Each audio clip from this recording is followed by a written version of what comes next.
ঘূর্ণিঝড় রিমালে ক্ষতিগ্রস্ত পটুয়াখালীর কলাপাড়া এলাকা পরিদর্শনে যাচ্ছেন প্রধানমন্ত্রী শেখ হাসিনা। আজ দুপুরে তিনি সরকারি মোজাহার বিশ্বাস কলেজ মাঠে জনসভায় ভাষণ দেবেন। এ সময় তিনি ২,০০০ দুর্গত মানুষের হাতে ত্রাণ সহায়তা তুলে দেবেন। ঘূর্ণিঝড় রিমালের ক্ষতচিহ্ন উপকূলে স্পষ্ট হচ্ছে। কেবল পটুয়াখালীর কলাপাড়া উপজেলাতে দুর্গত মানুষের সংখ্যা দাঁড়িয়েছে ৭৫,১৩০ জনে। ৭৫০ ঘরবাড়ি বিধ্বস্ত হয়েছে, ২২টি জায়গায় ৯ কিলোমিটার বেড়িবাঁধ ক্ষতিগ্রস্ত হয়েছে। ভেসে গেছে প্রায় ২,৫০০ পুকুর ও ৭৫০ মাছের ঘের। ২০,০০০ হেক্টর আবাদি জমি লোনা পানিতে ডুবে গেছে। এসব দুর্গত এলাকা পরিদর্শনে বৃহস্পতিবার কলাপাড়া যাবেন প্রধানমন্ত্রী শেখ হাসিনা। দুপুরে তিনি সরকারি মোজাহার বিশ্বাস কলেজ মাঠে ভাষণ দিবেন এবং ২,০০০ দুর্গত মানুষের মাঝে ত্রাণ বিতরণ করবেন। প্রধানমন্ত্রীর আগমনকে ঘিরে প্রস্তুতি নিচ্ছে স্থানীয় আওয়ামী লীগ ও প্রশাসন। প্রধানমন্ত্রী জননেত্রী শেখ হাসিনা কলাপাড়া বন্যা দুর্গত এলাকার মানুষের দুঃখ দুর্দশা সচক্ষে দেখার জন্য আগামী ৩০ তারিখ কলাপাড়া আসতেছেন। আমরা স্থানীয় আওয়ামী লীগ এবং সহযোগী সংগঠনের নেতৃত্বে ব্যাপক প্রস্তুতি গ্রহণ করেছি। ৩০ তারিখের সমাবেশে আমরা লক্ষাধিক লোকের সমাবেশ ঘটাবো এবং কলাপাড়াবাসী জননেত্রী শেখ হাসিনাকে এক পলক দেখার জন্য জনসভা স্থলে উপস্থিত হবে। এরই মাঝে কলাপাড়ায় জোরদার করা হয়েছে নিরাপত্তা ব্যবস্থা। মোতায়েন করা হয়েছে ৩,০০০ পুলিশ সদস্য সহ সেনাবাহিনী, নৌবাহিনী, কোস্টগার্ড ও র্যাব সদস্য। মাননীয় প্রধানমন্ত্রী তিনি দেশের বিভিন্ন জায়গা পরিদর্শন শেষে আমাদের কলাপাড়া আসবেন এবং কলাপাড়া এসে তিনি এই ঘূর্ণিঝড়ের ক্ষতিগ্রস্ত ব্যক্তিদের তিনি নিজে উপস্থিত থেকে ত্রাণ বিতরণ করবেন। তার আগমন উপলক্ষে আমরা নিশ্চিদ্র নিরাপত্তার ব্যবস্থা করেছি। এর আগে ২০২২ সালের ২১ মার্চ পায়রার ১৩২০ মেগাওয়াট তাপ বিদ্যুৎ কেন্দ্র উদ্বোধন করতে কলাপাড়া গিয়েছিলেন প্রধানমন্ত্রী শেখ হাসিনা। Independent news. ঘূর্ণিঝড় রিমালের আঘাতে এলোমেলো উপকূলবাসীরা ঘুরে দাঁড়ানোর চেষ্টা করছেন। বিধ্বস্ত বাড়িঘর মেরামতের পাশাপাশি ফসলের ক্ষেত, মাছের ঘের নতুন করে সাজাতে ব্যস্ত তারা। তবে এজন্য সরকারি সহায়তা চেয়েছেন ক্ষতিগ্রস্তরা। ঘূর্ণিঝড় রিমালের ক্ষতচিহ্ন স্পষ্ট উপকূলীয় এলাকায়। তাণ্ডবে প্রাণহানির পাশাপাশি ব্যাপক ক্ষতি হয়েছে বাসস্থান, কৃষি ও মৎস্যক্ষেত্রে। ভোলার ৭ উপজেলায় বিধ্বস্ত ঘরবাড়ি ২,৪৬৫টি। সহায় সম্বল হারিয়ে মানবেতর দিন কাটছে ২,২৩,০০০ মানুষের। ঘর ভেঙে গেছে, আমরা একেবারে অসহায়। এই ঘর করার মতো কোনো তৌফিক নেই। আমরা খোলা আকাশের নিচে থাকি। বন্যা আমাদের গড্ডা পড়ে গেছে, আমরা এখন পর্যন্ত কোনো কিছু পাই নাই। আমাদের খাইতে তো খুব কষ্ট হয়, কারেন্ট নাই, রান্না করতে পারি না। শুধু ঘরবাড়ি নয়, ফসল, ঘেরের মাছ হারিয়ে এখন নিঃস্ব বাগেরহাট, খুলনা, বরিশাল, পিরোজপুর, লক্ষ্মীপুর, ঝালকাঠি, নোয়াখালী, কলাপাড়া এলাকার বেশিরভাগ মানুষ। এর মাঝেই ঘুরে দাঁড়ানোর চেষ্টায় ব্যস্ত তারা। দোকান ছিল, দোকানও শেষ, মাথা বোঝার ঠাইও নাই। যদি বাচ্চা কাচ্চা নিয়ে যে কটা রান্না বান্না করে খাইবে বা কিছু করবে এরকম কোনো ঠাই আমাদের নেই। আমার ক্ষেত খামারের সব নষ্ট হয়ে গেছে, সব বন্যায় ভাসাই লেগে গেছে। এখন সামনের দিকে ফসলাদি ফলানোর মতো কোনো পরিস্থিতিও সামনে নাই। পিরোজপুরে জলোচ্ছ্বাসের পানি নেমে গেলেও দুর্গত এলাকায় দেখা দিয়েছে সুপেয় পানির সংকট। এমনকি গত ৪ দিনেও ত্রাণ সহায়তা না পাওয়ার অভিযোগ ভুক্তভোগীদের। কোনো প্রতিনিধি আসিয়া দেখে নাই যে কি পরিস্থিতিতে এই লোকগুলো আছে। ক্ষতিগ্রস্তদের সহায়তার বিষয়ে সর্বোচ্চ পদক্ষেপ নেওয়ার কথা জানিয়েছে স্থানীয় প্রশাসন। খাদ্য সামগ্রী, ত্রাণ সামগ্রী আসছেন। আমাদের যারা দুর্গত হয়েছেন, ঘূর্ণিঝড় রিমালে ক্ষতিগ্রস্ত হয়েছেন, প্রত্যেকেই পর্যাপ্ত পরিমাণ সহায়তা পাবেন। দ্রুতই পুনর্বাসনের স্বশাসন ডিপার্টমেন্ট ব্যবস্থা গ্রহণ করবে। এছাড়া মৎস্য, প্রাণী সম্পদ, কৃষি বিভাগের যে ক্ষয়ক্ষতি হয়েছে সেগুলোর আমরা তালিকা তৈরি করে মন্ত্রণালয়ে পাঠাচ্ছি। ত্রাণ ও দুর্যোগ ব্যবস্থাপনা মন্ত্রণালয়ের হিসেবে রিমালের আঘাতে ১৫ জেলার ১৬০টি উপজেলায় ব্যাপক ক্ষয়ক্ষতি হয়েছে। Tania Nasrin, independent news. এবারে ঘূর্ণিঝড়ে ক্ষতিগ্রস্ত এলাকার পরিস্থিতি নিয়ে আরও জানাতে ঝালকাঠি থেকে যোগ দিচ্ছেন সহকর্মী আব্দুর রহিম রেজা। রহিম, আমরা যেটা দেখছিলাম যে ঝালকাঠিতে ৬ শতাধিক ঘরবাড়ি বিধ্বস্ত হয়েছে এবং কৃষি জমির ফসলও ক্ষতিগ্রস্ত হয়েছে।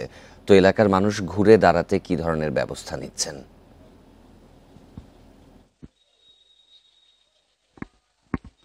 জি দেখুন, আসলে অনেক বছর যারা বৃদ্ধ রয়েছে, প্রায় শতবর্ষী, তাদের কয়েকজনের সাথেও কথা বলেছি। তারা বলেছে যে তাদের বয়সে এত বেশি পানি তারা কখনো দেখেনি।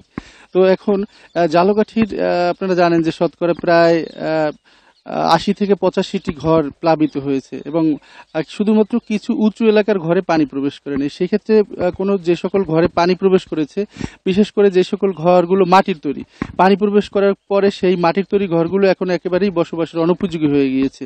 আমরা গতকাল রাতেও কয়েকজনের সাথে কথা বলেছি। তারা বলেছে যে ঘরে পানি প্রবেশ করার পরে ঘরের যত মালামাল ছিল সব পানিতে ভিজে একদম নষ্ট হয়ে গেছে, যা ব্যবহারের অনুপযোগী।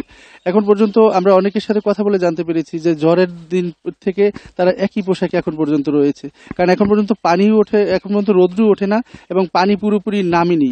নিচু এলাকায় এখন আমরা দেখেছি স্বাভাবিকের চেয়ে 1 থেকে 2 বা 3, কোথাও 3 ফুট পানি রয়েছে। জোয়ারের সময় এখনো স্বাভাবিক হয়নি। আগে যেরকমের জোয়ারে পানি ছিল তার চেয়ে 2-3 ফুট পানি এখনো বেশি জোয়ারের সময় আসে, যে কারণে আসলে যে সকল ঘরের মাটি সরে গিয়েছে এবং যে সকল ঘরের টিন উড়ে গিয়েছে, ভেঙে গিয়েছে বা পড়ে গিয়েছে, যেগুলো বিধ্বস্ত হয়ে গিয়েছে, সেগুলো তো প্রস্তুত করার কোনো সুযোগই তারা পাচ্ছে না। আর যে সকল ঘর ক্ষতিগ্রস্ত হয়েছে সেগুলোতে কোনো রকমের তারা আসলে দিন যাপন করছে। তবে অধিকাংশ এ সকল ঘরেই কিন্তু রান্না হচ্ছে না।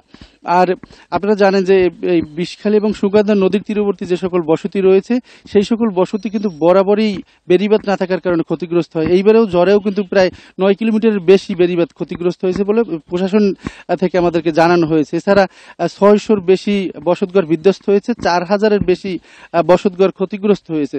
তো এই যারা বিধ্বস্ত হয়েছে যে সকল বসতি, সেই সকল ঘরে কিন্তু এখন পর্যন্ত পুনরায় যে ঘর নির্মাণ করবে বা পুনরায় যে নতুন করে তৈরি করবে, সেই রকমের সম্বল তাদের কিন্তু আসলে নেই। আর প্রশাসনের পক্ষ থেকে যেটা বলা হচ্ছে যে মন্ত্রণালয় তারা ক্ষতির তালিকা করে পাঠিয়েছে, যদি বরাদ্দ আসে তখন তাদেরকে সহযোগিতা করা হবে, কিন্তু সেটা তো অনেক সময় সাপেক্ষ ব্যাপার।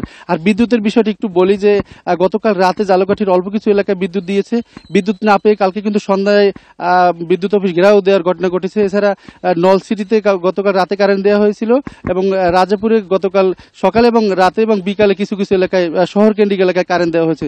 কাঠালি এখন পর্যন্ত বিদ্যুৎ লাইন চালু হয়নি। বিদ্যুতের লাইন পুরোপুরি চালু হওয়ার পরে আসলে আরো যাবে মোবাইল নেটওয়ার্ক সচল হলে। এই ছিল আসলে এখানকার পরিস্থিতি।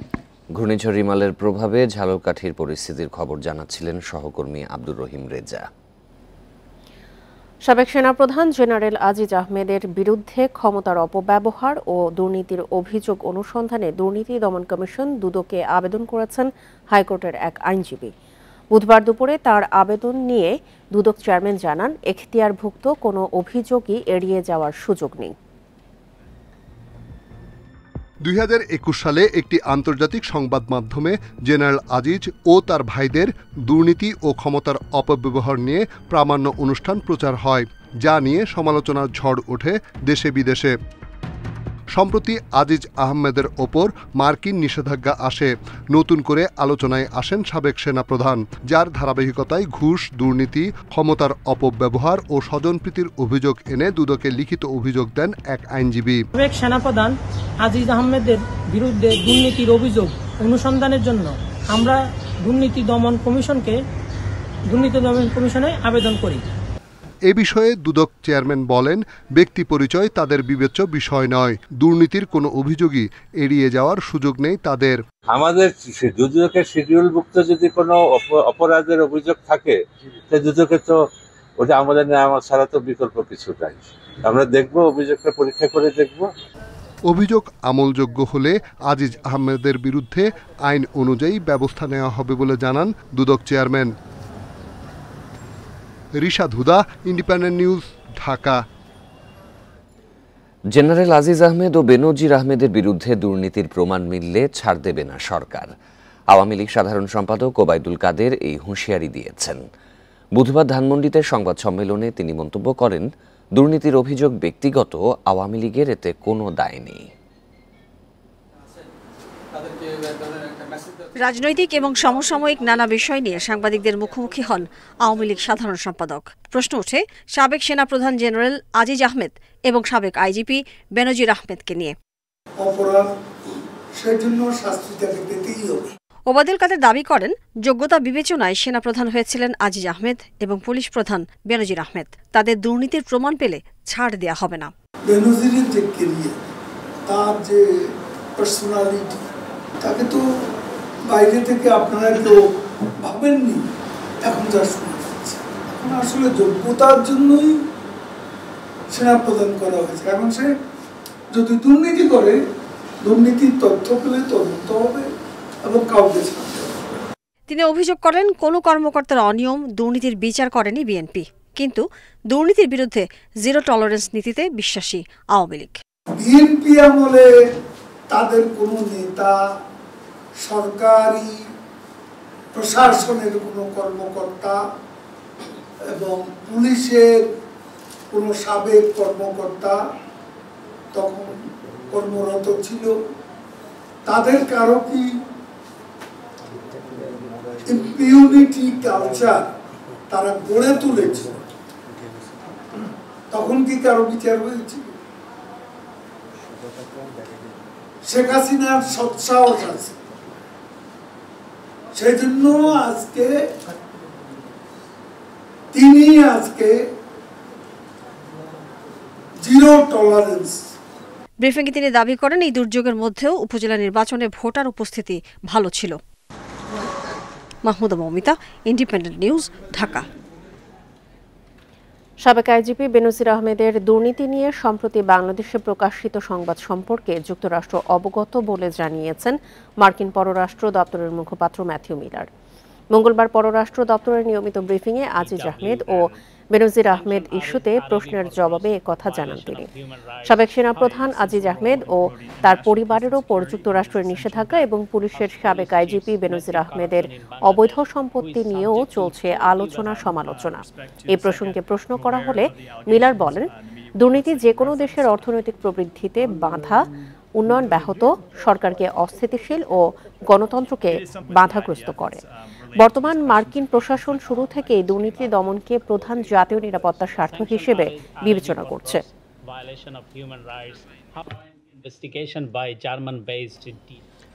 সরকার 15 বছরে অনেক আজিজ বেনজির তৈরি করেছে বলে অভিযোগ করেছেন বিএনপি মহাসচিব মির্জা ফখরুল ইসলাম আলমগীর। দলের প্রতিষ্ঠাতা জিয়াউর রহমানের মৃত্যুবার্ষিকী উপলক্ষে বুধবার এক অনুষ্ঠানে তিনি বলেন, জনগণ যাতে দেশ পরিচালনার সিদ্ধান্ত নিতে পারে সেজন্য নিরপেক্ষ নির্বাচন দিতে হবে। বেনজির বা আজিজ কেন ভুক্তভোগী হবে? আপনারা ভুক্তভোগী হবেন না? এই অবস্থা তৈরি করেছে কারা? একজন বেনজির তো নয়, একজন আজিজ নয়, অসংখ্য বেনজির বা আজিজ আপনারা তৈরি করেছেন, যারা বাংলাদেশকে লুট করে খাচ্ছে। বন্ধু, কলকাতায় সেপটিক ট্যাঙ্ক থেকে উদ্ধার মাংসের ফরেনসিক পরীক্ষায় নিশ্চিত ফল পাওয়া নিয়ে সংশয়ে ঢাকা মেডিকেলের ফরেনসিক বিভাগের প্রধান। তার মতে 2 সপ্তাহ আগে সেপটিক ট্যাঙ্কে ফেলা মাংসের ফরেনসিক পরীক্ষায় জটিলতা আছে, তবে চুল বা হাড় পরীক্ষায় মৃত্যুর অনেকদিন পরও নিশ্চিত ফল পাওয়া সম্ভব। এদিকে ডিএনএ পরীক্ষার জন্য প্রস্তুত এমপি আনোয়ারুল আজিম আনারের মেয়ে।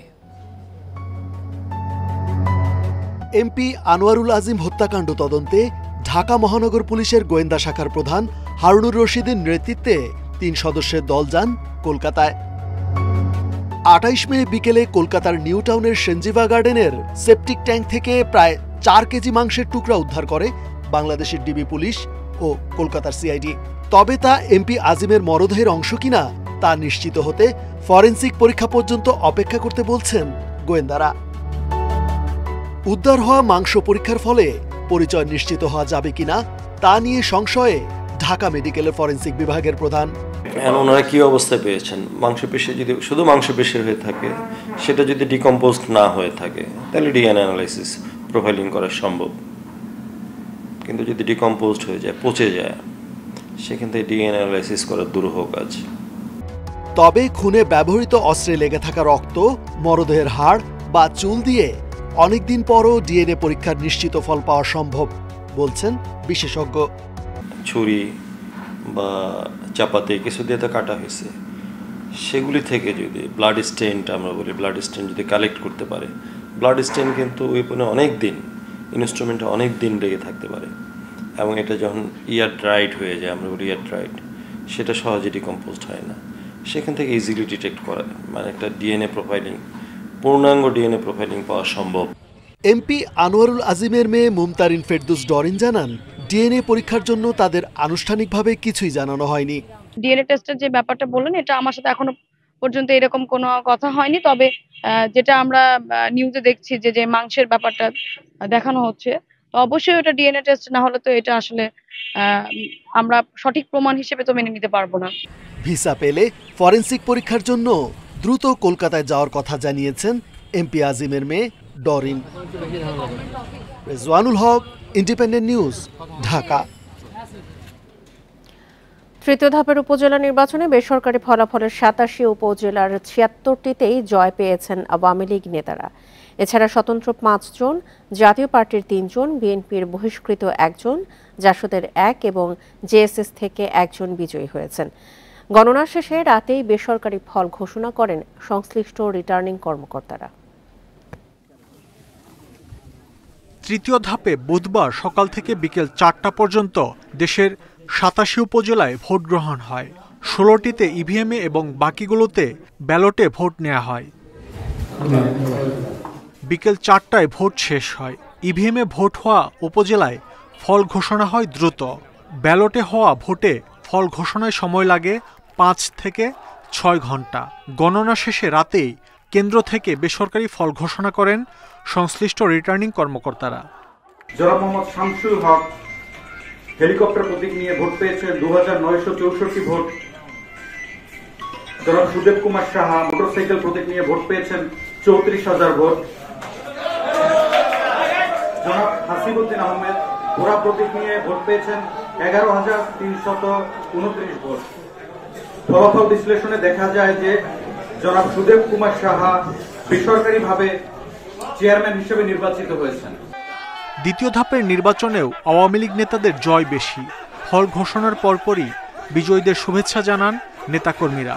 এই বিজয় কৃষক, শ্রমিক, মেহনতি মানুষ, দিনমজুর, রিক্সা চালক, অটো চালক, ভ্যান চালক, সর্বস্তরের মানুষের বিজয়।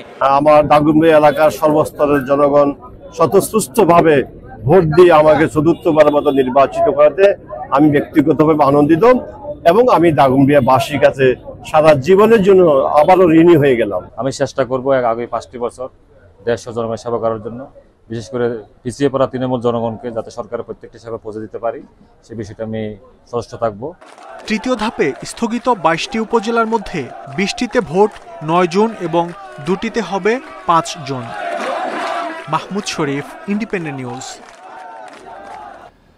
এদিকে কিছু বিচ্ছিন্ন ঘটনা ছাড়া তৃতীয় ধাপে 87 উপজেলায় ভোট শান্তিপূর্ণ ও সুষ্ঠু হয়েছে বলে জানিয়েছেন প্রধান নির্বাচন কমিশনার কাজী হাবিবুল আউয়াল। বুধবার ভোট শেষে নির্বাচন কমিশন ভবনে এক ব্রিফিংয়ে সিইসি বলেন, ভোটের হার 35 ভাগের মতো হতে পারে। সুষ্ঠু ভোট আয়োজন করায় আইন শৃঙ্খলা বাহিনীকে ধন্যবাদ জানান সিইসি। 109 উপজেলায় ভোট গ্রহণের কথা থাকলেও ঘূর্ণিঝড় রিমালের কারণে পরে 22 উপজেলায় ভোট স্থগিত করা হয়। বুধবার সকাল 8টায় দেশের 87 উপজেলায় ভোট গ্রহণ শুরু হয়, চলে একটানা বিকেল 4টা পর্যন্ত। প্রতীকের সঙ্গে ব্যালট পেপারে ছাপানো প্রতীকের মিল না থাকায় বগুড়া সদর উপজেলা পরিষদে ভাইস চেয়ারম্যান পদে ভোট স্থগিত করা হয়। এতে রিটার্নিং কর্মকর্তাকে সাময়িক বহিষ্কার করে কমিশন। বিকেলে সিইসি বলেন, ভোট অবাধ, নিরপেক্ষ ও শান্তিপূর্ণ হয়েছে। 2-4টি বিচ্ছিন্ন ঘটনা ছাড়া ভোট সফল বলেও জানান সিইসি। 2-4টি অনভিপ্রেত ঘটনা ছাড়া সাধারণভাবে নির্বাচন যথেষ্ট শান্তিপূর্ণভাবে হয়েছে। খুবই সীমিত পরিসরে কয়েকটি অপ্রীতিকর ঘটনা ঘটেছে, কিন্তু সেগুলো এমন নয় যে অবাধ ভোটাধিকার প্রয়োগকে বাধাগ্রস্ত করেছে বা প্রতিহত করেছে, তা নয়। ভোটের হার 35 ভাগ হতে পারে বলে জানান সিইসি। ভোটের হার নিয়ে ইসি বিশ্লেষণ করবে না বলেও জানান সিইসি। যে তথ্য পেয়েছি সেটা আমার বা আমাদের পর্যালোচনায় এটা 35+ হতে পারে, 35+, বেশি হতে পারে, কমও হতে পারে। বিশ্লেষণটা আমরা করব না। যদি বলে যে 99% হয়েছে, আমি বলবো যে 99%। এটা হচ্ছে আপনাদেরকে তথ্য দেওয়া, বিশ্লেষণ আপনারা করবেন, বিশ্লেষণ রাজনীতিবিদরা করবেন। এর আগে উপজেলা পরিষদ নির্বাচনের প্রথম ধাপে 8 মে 36 ভাগ ভোট পড়ে। এরপর 21 মে দ্বিতীয় ধাপে এ হার বেড়ে দাঁড়ায় 38%। Mahmudul Hasan, independent News, Dhaka. নতুন শিক্ষাক্রমের শ্রেণী উপস্থিতি ৭০% না হলে কোনো শিক্ষার্থী এসএসসি পরীক্ষায় অংশ নিতে পারবে না। সেই সঙ্গে 3টি বিষয়ের মূল্যায়ন যদি ষষ্ঠ স্তরের বিকাশমান পর্যায়ে থাকে তাহলে তাকে অকৃতকার্য হিসেবে ধরা হবে। সে পরবর্তী শ্রেণীতে উঠতে পারবে না। নতুন শিক্ষাক্রমের রূপরেখায় এই প্রস্তাবনা রয়েছে। চলতি বছর থেকে মাধ্যমিকের ষষ্ঠ থেকে নবম শ্রেণী পর্যন্ত নতুন শিক্ষাক্রমে ক্লাস চলছে, কিন্তু এখনো চূড়ান্ত হয়নি মূল্যায়ন পদ্ধতি। তবে নতুন শিক্ষাক্রমের রূপরেখায় বলা হয়েছে 7 স্তরে শিক্ষার্থীদের মূল্যায়ন হবে। অনন্য, অর্জনমুখী, অগ্রগামী, সক্রিয়, অনুসন্ধানী, বিকাশমান এবং প্রারম্ভিক। এর মধ্যে অনন্য হচ্ছে সবচেয়ে ভালো ফল, আর বিকাশমান এবং প্রারম্ভিক এই দুটি হচ্ছে সর্বশেষ পর্যায়ে। প্রশ্নপত্রের প্যাটার্ন আসলে এখানে যেভাবে প্রস্তাব করা হয়েছে সেগুলো এক্সপেরিয়েন্সিয়াল লার্নিং প্যাডাগজিতে যেরকম করে আমাদের পাঠ্যপুস্তকগুলো সাজানো সেরকম করেই হবে। কোনো শিক্ষার্থীর যদি 3টি বিষয়ে বিকাশমান স্তরে ফলাফল থাকে তাহলে তাকে ফেল হিসেবে গণ্য করা হবে। সে পরবর্তী শ্রেণীতে উঠতে পারবে না। এসএসসির ক্ষেত্রে কেউ যদি 2 বিষয়ে ফেল করে তাহলে সে একাদশে ভর্তি হতে পারবে, কিন্তু পরবর্তী বছর তাকে এই 2 বিষয়ের পরীক্ষা দিতে হবে। সিডিআরসিসি কমিটিরও অনুমোদন হয়েছে এবং এখন সেটা হচ্ছে যে মন্ত্রণালয়ে এনসিসিসি সভায় অনুমোদনের জন্য এটা প্রেরণ করা হবে। এদিকে শিক্ষা গবেষকরা বলছেন মূল্যায়ন পদ্ধতি এখনো চূড়ান্ত না হওয়ায় ধোঁয়াশায় অভিভাবক এবং শিক্ষার্থীরা। এখন যেহেতু এই কারিকুলামটার মধ্যে আমরা মূল্যায়নটাকে তখন চূড়ান্ত করতে পারিনি, না করি আমরা কারিকুলামটা লঞ্চ করে দিয়েছি, তো যার কারণে এই সমস্যাগুলো হচ্ছে। শিক্ষকরা বলছেন বিষয়গুলো পুরোপুরি পরিষ্কার না হওয়ায় মূল্যায়ন নিয়ে শিক্ষকদের প্রশিক্ষণ জরুরি। শিক্ষকদের একটা ওয়ার্কশপ হোক, তাদের নতুন বিষয়গুলি সম্পর্কে তাদের একটু ওয়াকিফাল করা দরকার, অর্থাৎ এটাতে তাদের প্রশিক্ষণই বলবো আমি কিছুটা যে এটা দরকার আছে। নতুন শিক্ষাক্রমে প্রতি বিষয়ে 65% লিখিত এবং 35% দক্ষতা ভিত্তিক মূল্যায়ন হবে। নূরে আলম, ইন্ডিপেন্ডেন্ট নিউজ, ঢাকা। কলকারখানা, শিল্প ও বাণিজ্যিক প্রতিষ্ঠানে দুর্ঘটনা রোধ ও নিরাপদ কর্মপরিবেশ নিশ্চিতে সরকার কিছু কার্যকরী সিদ্ধান্ত নিয়েছে বলে জানিয়েছেন প্রধানমন্ত্রীর বেসরকারি শিল্প ও বিনিয়োগ উপদেষ্টা সালমান এফ রহমান। বুধবার সচিবালয়ে স্বরাষ্ট্র মন্ত্রণালয়ের সভাকক্ষে দুর্ঘটনা রোধ ও নিরাপদ কর্মপরিবেশ নিশ্চিতে গঠিত জাতীয় কমিটির 3য় সভায় এসব সিদ্ধান্ত হয়। গত 29 ফেব্রুয়ারি রাজধানীর বেইলি রোডের গ্রিন কোজি কটেজে আগুনে নিহত হয় 46 জন। বেইলি রোডের অগ্নিকাণ্ডের পর সরকার একটি ওয়ান স্টপ সার্ভিস করতে সিদ্ধান্ত নেয়। দুর্ঘটনা রোধে সব সিদ্ধান্ত নেওয়া যায়। বুধবার এই কমিটির বৈঠকের পর কলকারখানা, শিল্প ও বাণিজ্যিক প্রতিষ্ঠানে দুর্ঘটনা রোধে বিডাকে ওয়ান স্টপ সার্ভিস করেছে সরকার। সেখানে প্ল্যানিং ও ফায়ার সার্ভিসও থাকবে। তিনি বলেন, এরই মধ্যে 3 পর্যায়ে সারা দেশের কলকারখানা পরিদর্শন করা হয়েছে। বিডা যেটা করবে, বিডা সমন্বয় করবে, এক জায়গা থেকে সব পারমিশনটা পাবেন। পারমিশন ওরাই দিবে, কিন্তু পারমিশনটা, অনুমতিটা আপনি পাবেন এক জায়গায়। আপনার একটা ফোকাল পয়েন্টে আপনার অনলাইন আপনি এই পারমিশনটা পাবেন। কমিটির সিদ্ধান্ত অনুযায়ী রাজধানীর গুলশান শপিং কমপ্লেক্স ইতিমধ্যে ভেঙে ফেলা হয়েছে বলে জানান সালমান এফ রহমান। এছাড়া মৌচাক মার্কেট নিয়ে হাইকোর্টের সিদ্ধান্ত অনুযায়ী সংস্কার করার জন্য সিদ্ধান্ত হয়েছে। রাজুক ও দক্ষিণ সিটি কর্পোরেশন বিষয়টি দেখবে বলেও জানান তিনি।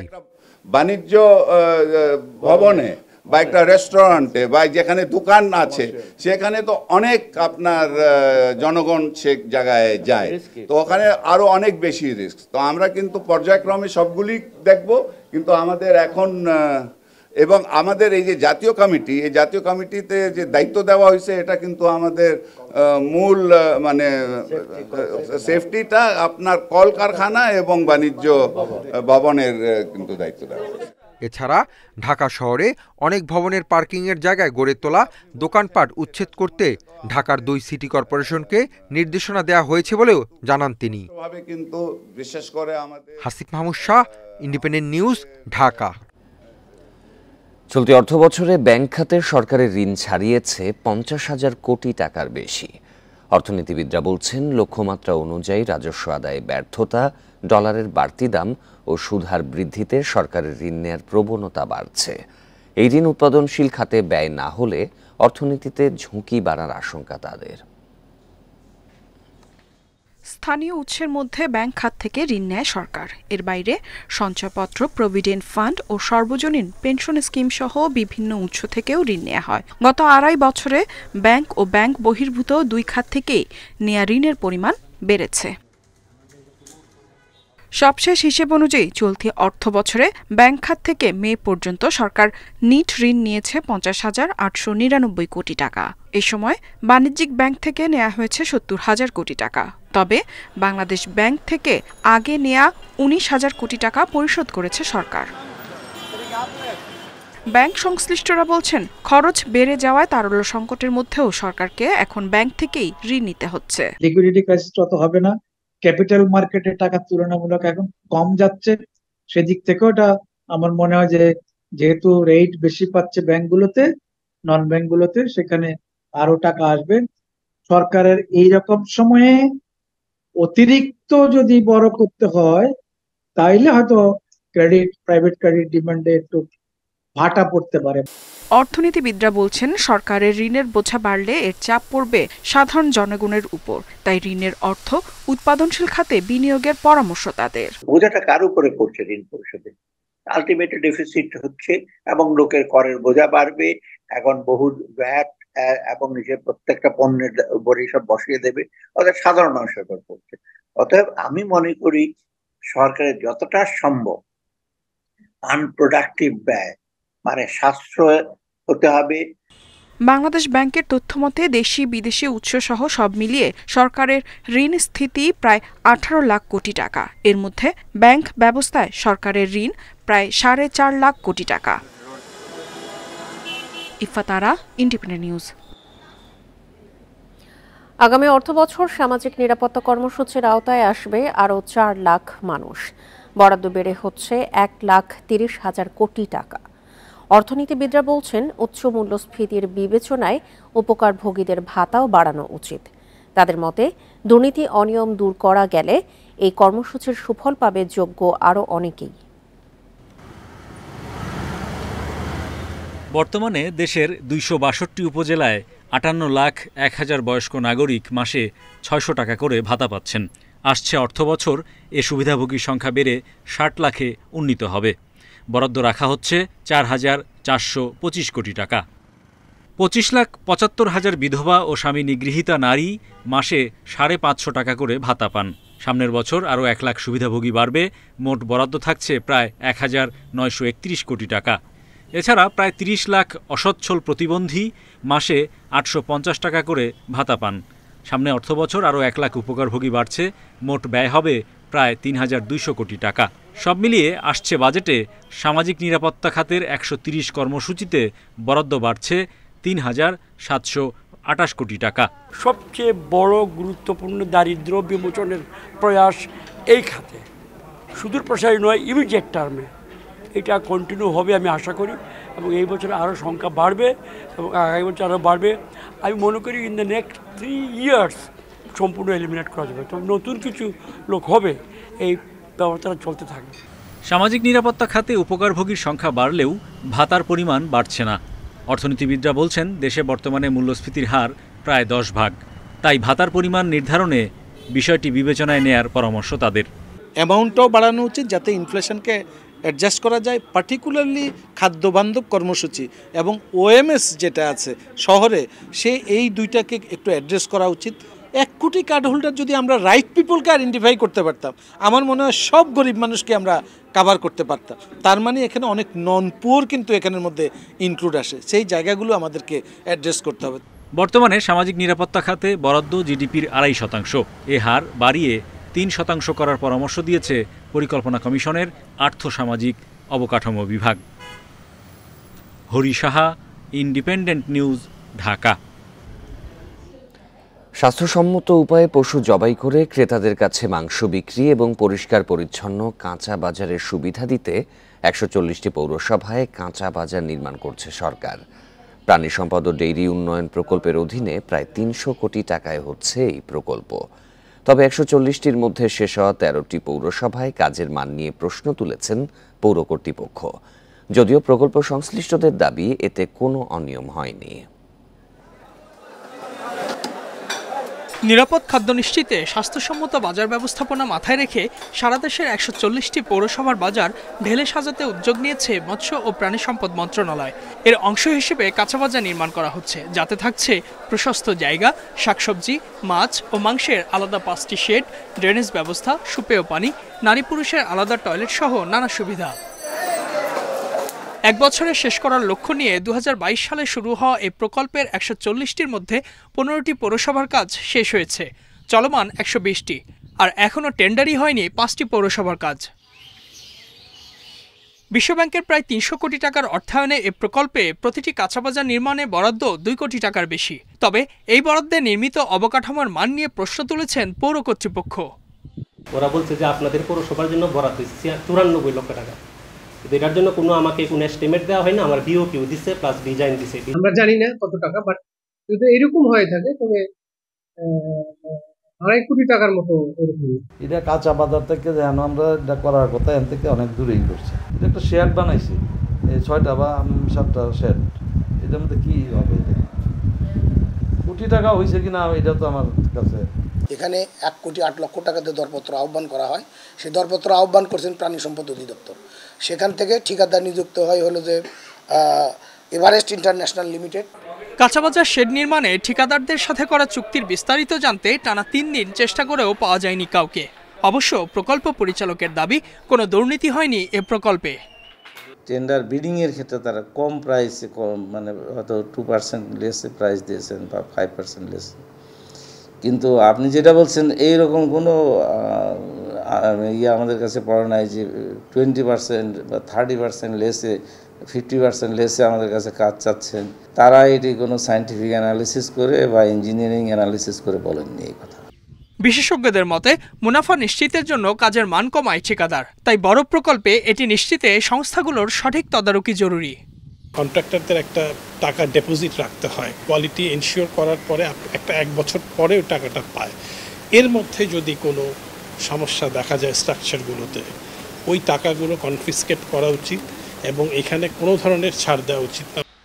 পরিকল্পনা মন্ত্রণালয়ের বাস্তবায়ন, পরিবীক্ষণ ও মূল্যায়ন বিভাগের গত বছরের জুনে করা সবশেষ প্রতিবেদনেও এলডিডিপির বিভিন্ন প্রকল্পে উঠে এসেছে নানা অনিয়ম ও অব্যবস্থাপনার কথা। Ijazur Rahman, independent News, Dhaka. আর ছিল এখনকার মতো ইন্ডিপেন্ডেন্ট সংবাদে। আরো বিস্তারিত জানতে চোখ রাখুন ফেসবুক, ইউটিউব এবং এক্সে। ধন্যবাদ সবাইকে।